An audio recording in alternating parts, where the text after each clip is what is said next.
علیہ وسلم نے فرمایا کہ انسان کے جسم میں گوشت کا ایک ٹکڑا ہے، وہ اگر ٹھیک ہو جائے تو سارا جسم درست ہو جاتا ہے، اور اگر وہ خراب ہو جائے تو سارا جسم فاسد ہو جاتا ہے۔ سنو، وہ دل ہے۔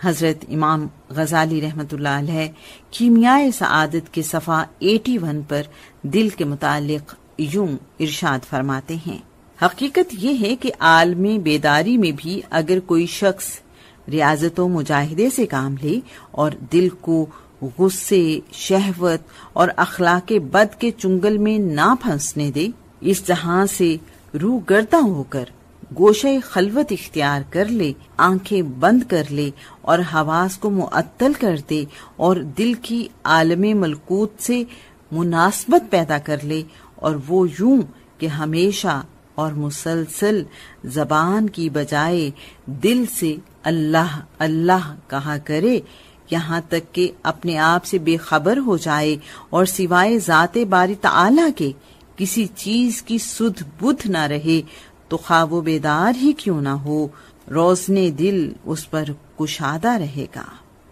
اور جو کچھ دوسرے لوگ خواب میں دیکھتے ہیں وہ اسے بیداری میں دیکھے گا، اور ارواح نیک اور فرشتے اسے حسین و جمیل صورتوں میں دکھائی دینے لگیں گے۔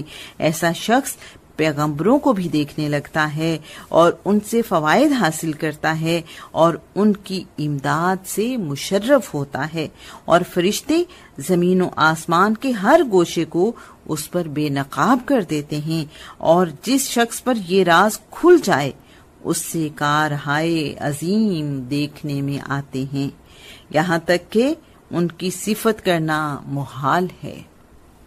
مزید برآں صاحب موصوف اپنی ایک دوسری کتاب المنقذ من الضلال میں فرماتے ہیں، بیٹے قلب کو چمکانے کا فن سیکھو، مگر یاد رکھو اس کے مدعی بہت مگر جاننے والے خال خال ہوں گے۔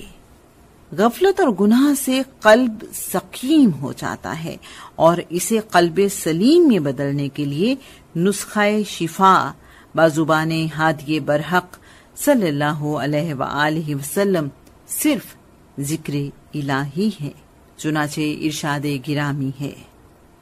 حضرت عبداللہ بن عمر رضی اللہ تعالی عنہما حضور صلی اللہ علیہ وآلہ وسلم سے روایت کرتے ہیں کہ بے شک آپ صلی اللہ علیہ وآلہ وسلم فرمایا کرتے تھے کہ ہر چیز کو صاف کرنے کے لیے کوئی دوسری چیز ہوتی ہے، اور دلوں کو صاف کرنے کی چیز اللہ کا ذکر ہے۔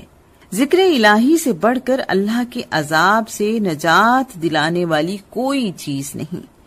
صحابہ کرام رضوان اللہ علیہم اجمعین نے عرض کیا، کیا جہاد فی سبیل اللہ بھی نہیں؟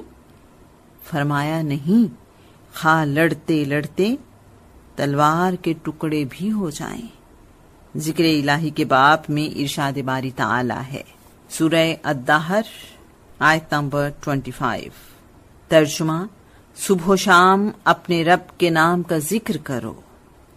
سورہ الرعد آیت نمبر 28۔ ترجمہ، سنو دلوں کا سکون تو اللہ کے ذکر میں ہے۔ سورہ النساء آیت نمبر 103۔ ترجمہ، پھر جب تم نماز پڑھ چکو تو اٹھتے بیٹھتے اور لیٹے اللہ کا ذکر کرو۔ سورہ الاحزاب آیت نمبر 41 and 42۔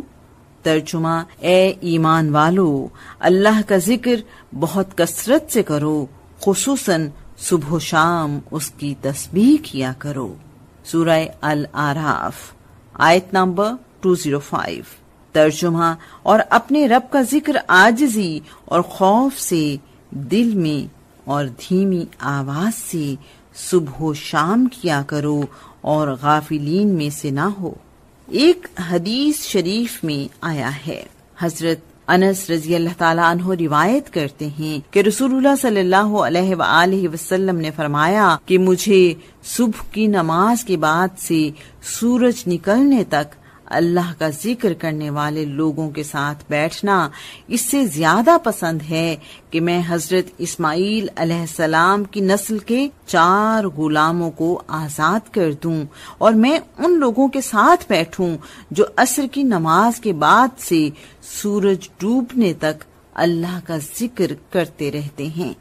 یہ مجھے اس سے زیادہ محبوب ہے کہ میں 4 غلام آزاد کروں۔ سبحان اللہ، اللہ جل جلالہ کا ذکر کرنے کی کیا شان ہے کہ محبوب رب العالمین صلی اللہ علیہ وآلہ وسلم ان کے ساتھ بیٹھنا پسند فرماتے ہیں، اور پھر یہ ذرہ نوازی صرف آپ صلی اللہ علیہ وآلہ وسلم کی ہی طرف سے نہیں بلکہ خود رب العالمین اپنے حبیب صلی اللہ علیہ وآلہ وسلم کو ارشاد فرماتے ہیں۔ سورہ الکہف آیت نمبر 28، ترجمہ: اے نبی صلی اللہ علیہ وآلہ وسلم، آپ ان لوگوں کے ساتھ اپنے آپ کو روکے رکھیے جو اپنے رب کو صبح و شام پکارتے ہیں۔ حضور صلی اللہ علیہ وآلہ وسلم نے ایک حدیث شریف میں حضرت ابو ذر غفاری رضی اللہ تعالی عنہ کو یہ ہدایت فرمائی۔ رسول اللہ صلی اللہ علیہ وآلہ وسلم نے فرمایا، تلاوت قرآن کو لازم پکڑ اور ذکر الہی کیا کر، کیونکہ اس سے آسمان میں تیرا ذکر ہوگا اور زمین میں تیرے لیے نور ہوگا۔ اس میں تلاوت قرآن اور ذکر اللہ کے درمیان واو عطفی ہے جو ان دونوں میں فرق بیان کر رہی ہے۔ بعض لوگ لا علمی میں مجرد اسم ذات اللہ جل جلالہ کے ذکر کا ثبوت مانگتے ہیں۔ ان کے نزدیک اوراد و تسبیحات ہی سے ذکر کی شرط پوری ہو جاتی ہے، اور اس میں ذات کا ذکر فالتو یا غیر ضروری خیال کرتے ہیں۔ ان کی خدمت میں عرض ہے کہ ساری کائنات کی روح اللہ کا نام ہے۔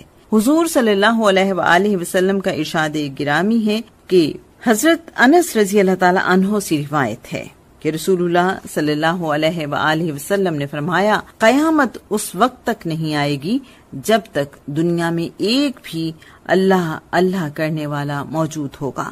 اس پر دال ہے۔ مزید برآں نماز کا آغاز اللہ اکبر اور انجام السلام علیکم ورحمۃ اللہ پر ہوتا ہے، یعنی اللہ سے شروع ہوئی اور اللہ پر ہی ختم ہوئی۔ علاوہ ازیں اللہ تعالیٰ کے فرمان کہ ساری دنیا سے کٹ کر اپنے رب کے نام کا ذکر کرو، سورہ مزمل آیت نمبر 8۔ اس آیت پر غور کیا جائے تو سوال کا جواب مل جاتا ہے کہ آخر رب کا نام کیا ہے؟ اللہ ہی رب کا نام ہے۔ گویا اس آیت کریمہ میں اسم ذات اللہ کے ذکر کا ہی حکم صادر فرمایا گیا ہے۔ مزید ارشاد باری تعالی ہے، سورہ الزمر آیت نمبر 45، ترجمہ: جب خالص اللہ کا نام لیا جائے تو ان کے دل رک جاتے ہیں جو آخرت کا یقین نہیں رکھتے۔ یہ آیت کریمہ گویا اللہ کے ذکر کے مخالفین کے لیے ایک وعید کا درجہ بھی رکھتی ہے۔ ایک حدیث میں آیا ہے، ابی موسیٰ رضی اللہ تعالی عنہ سے روایت ہے کہ انہوں نے کہا کہ رسول اللہ صلی اللہ علیہ وآلہ وسلم نے فرمایا، اگر ایک آدمی کی جھولی میں درہم ہوں اور وہ ان کو تقسیم کر رہا ہو اور دوسرا آدمی برابر اللہ کا ذکر کر رہا ہو تو اللہ کا ذکر کرنے والا اس درہم تقسیم کرنے والے سے افضل و اعلیٰ ہوگا۔